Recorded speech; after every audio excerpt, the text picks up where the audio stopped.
was what led up to the problems Stan Watie had. The aftermath of the removal.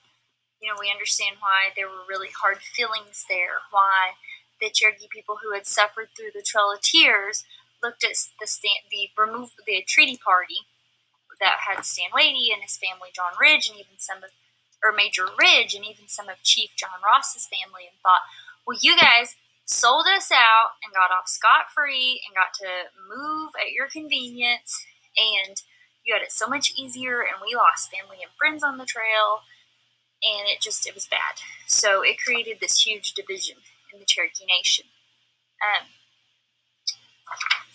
The aftermath of that was not good.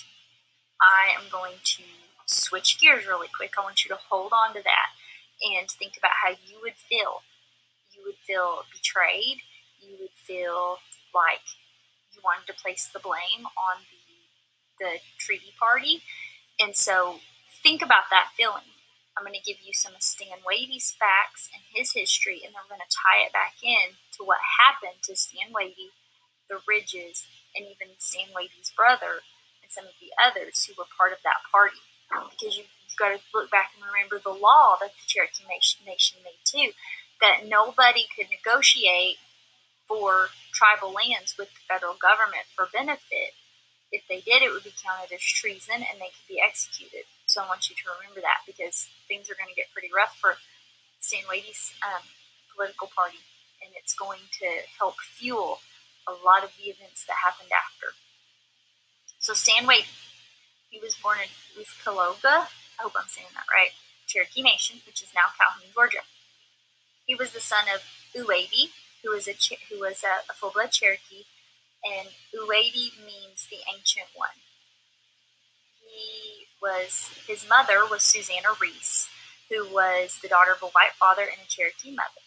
He was named, and golly, I hope I'm saying this right, Degatoga, which means standing firm when translated to English. He ended up loosely translating his name into English as Stand, and combined it with his father's name to get Stan Watie. They dropped the "oo" on the Watie, and it just became Stan Watie. His brothers were Galagina, who was nicknamed Buck, and he later took the name of Elias Boudinot in favor of an Indian rights person.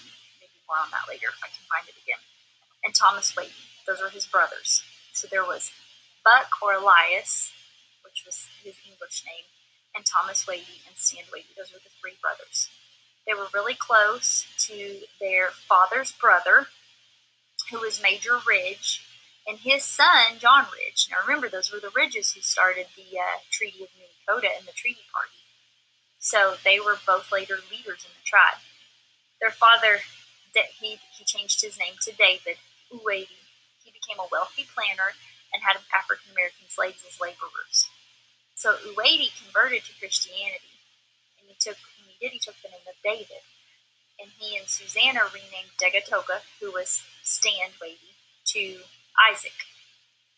In later life, Degatoga preferred to use a form of the English translation of his Cherokee name, Stand Firm. So his English name was Isaac, his Cherokee name was Degatoga, but he ended up calling himself Stan Watie. So he learned to read and write in English, and he went to a mission school where he learned to do that. He even occasionally helped write articles for the Cherokee Phoenix newspaper. His older brother Elias was an editor of that newspaper from 1828 to 1832, and it was the first Native American newspaper, and it published articles in both Cherokee and English. So that's just some basic facts about his early life. We all know he got tangled up in the treaty party and the negotiations for the Cherokee removal. Another interesting fact about his life, although we're getting to wife, some sources state that Stan Watie married 4 women: Eleanor Looney, Elizabeth Fields, Isabella Hicks, and Sarah Caroline Bell. His child with Elizabeth Fields was stillborn in 1836. He and Sarah Bell married in 1842, and they had 3 sons and 2 daughters, but they had no grandchildren. I believe, from what I've skimmed over and read and some other stuff, all his kids died really young. I know he lost a son who was 15, not sure what happened to them, but I do know after they went to Texas for a while and times got really bad. So I don't know if that caused it or what, but you could do some more reading on it and maybe find out. So in 1835, Watie, his family, and many other Cherokees immigrated to Indian Territory. So they left on their own because they were part of that treaty party. And they got out of there while the getting was good. They left early. They joined some Cherokee who relocated as early as the 1820s and were known as the Old Settlers right around here. So if you ever hear somebody refer to Cherokee families who were part of the Old Settlers, those were the ones who came over really early, way before the Charioteers. Then later, there were some that were removed forcibly.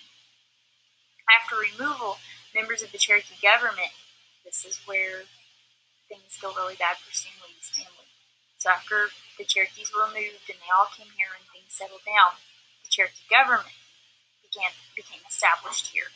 And they actually carried out sentences against the treaty party men because they had negotiated with the government without the Cherokee Nation's approval and agreement, and they're the ones who created the legal foundation for the removal. So they viewed them as traitors to the nation. Giving up of tribal lands was a blood or capital offense under Cherokee law. Stan Watie, his brother Elias Boudinot, their uncle Major Ridge, and cousin John Ridge, along with several other treaty party men, were all sentenced to death on June 22nd of 1839. Only Stan Watie survived. So they were all killed. They were all executed by Cherokee Nation, except for Stan Watie. I'm not sure how he survived and how the others were executed. I didn't have time to do a lot of digging on it, so if you get a chance, you might look that up. It might be kind of an interesting story. He arranged for his brother Elias's children to be sent for their safety and education to their mother's family in Connecticut. Their mother, Harriet, had died in 1836 before the migration. In 1842, Watie encountered James Foreman, who he recognized as one of his uncle's executioners, and he killed him. So this was part of the post-removal violence within the tribe. So the tribe itself was teetering on civil war, the same as the whole United States was teetering on civil war. So not only was Stan Watie entangled in the civil war within the Cherokee Nation, he was also going to be entangled in the United States Civil War. So he was fighting two civil wars. And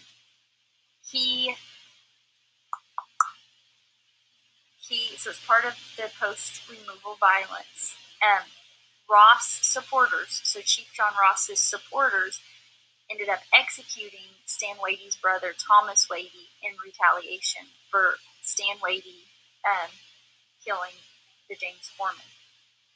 Later it was said, I read somewhere, that Ross was not supportive of the fact that they killed Stan Watie's brother, Thomas, who I believe was pretty innocent in a lot of this stuff. I don't even know if he was part of the treaty party. I would have to go back and look again. He was not on the list of ones to be executed with their other brother Elias and their uncle and cousin.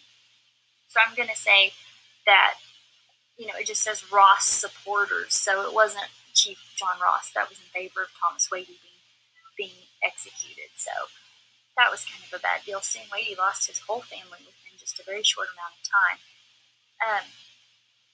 He was tried for Arkansas for the murder of Foreman, but he was acquitted on the grounds of self-defense. So the nephew, Elias Boudinot's nephew, that he sent back to Connecticut, while he was in Connecticut, he had studied to become a lawyer. His name was Elias Cornelius Boudinot. So during Stan Watie's trial for the murder of Foreman, that nephew that he had sent off to safety came back and was actually the one who defended him. So that was kind of neat. It says Watie was a slaveholder, and he developed a very successful plantation on Spavinaw Creek in the Indian Territory. And he served on the Cherokee Council, which was the Cherokee Nation's government, from 1845 to 1861, and he served as a speaker from 1857 to 1859. John Ross, there was a period of time when he had to flee down here in the South, and he had to go to federal-controlled territory. It wasn't safe for him here. So Watie replaced Ross as principal chief during that time. A lot of people refused to view him as chief, but he did actually become principal chief of the Cherokees for a short time. We will do John Ross next